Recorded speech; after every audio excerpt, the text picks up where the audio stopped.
राधे दोस्तों, जय श्री कृष्ण। तो आइए श्रवण करते हैं क्या होते हैं संस्कार। संस्कार का अर्थ है किसी की संस्कृत करना या शुद्ध करके उपयुक्त बनाना। किसी साधारण या विकृत वस्तु को विशेष क्रियाओं के द्वारा उत्तम बना देना ही उसका संस्कार है।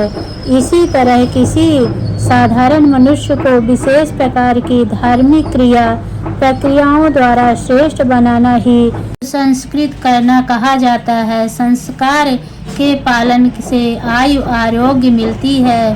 भारतीय संस्कृत में वैसे तो 32 संस्कारों का उल्लेख है, लेकिन इनमें से केवल 16 संस्कारों का ज़्यादा महत्वपूर्ण माना गया है।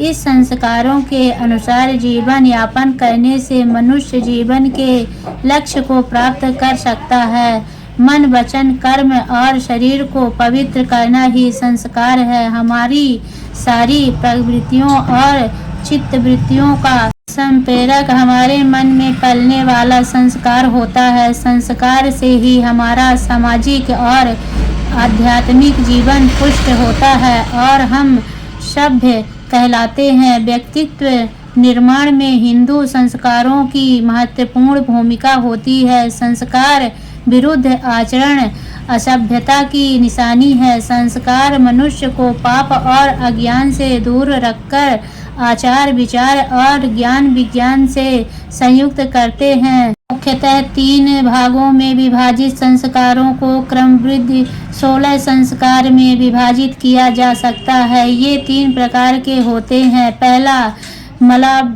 मलायपन, उदाहरणार्थ किसी दर्पण आदि पर पड़ी हुई धूल, मल या गंदगी को पोंछना, हटाना या स्वच्छ करना मलायपन कहलाता है। दूसरा, अतिशयाधन, किसी रंग या पदार्थ द्वारा उसी दर्पण को विशेष रूप से प्रकाशमय बनाना या चमकाना अतिशयाधन कहलाता है। दूसरे शब्दों में इसे भावना प्रत्यंत या समाधान संस्कार भी कहा जाता है। न्यूनग पूर्वक अनाज के भोज्य पदार्थ बन जाने पर दाल, साग, घृत आदि वस्तु अलग से लाकर मिलाई जाती है। उसके हीन अंगों की पूर्ति की जाती है, जिससे वह अनाज रुचिकर और पौष्टिक बन सकते हैं। इस तृतीय संस्कार को न्यूनग्न पूर्वक संस्कार कहते हैं। अतः गर्भावस्था शिशु से लेकर मृत्यु पर्यंत जीवन के मलों का शोधन, सफाई आदि कार्य विशिष्ट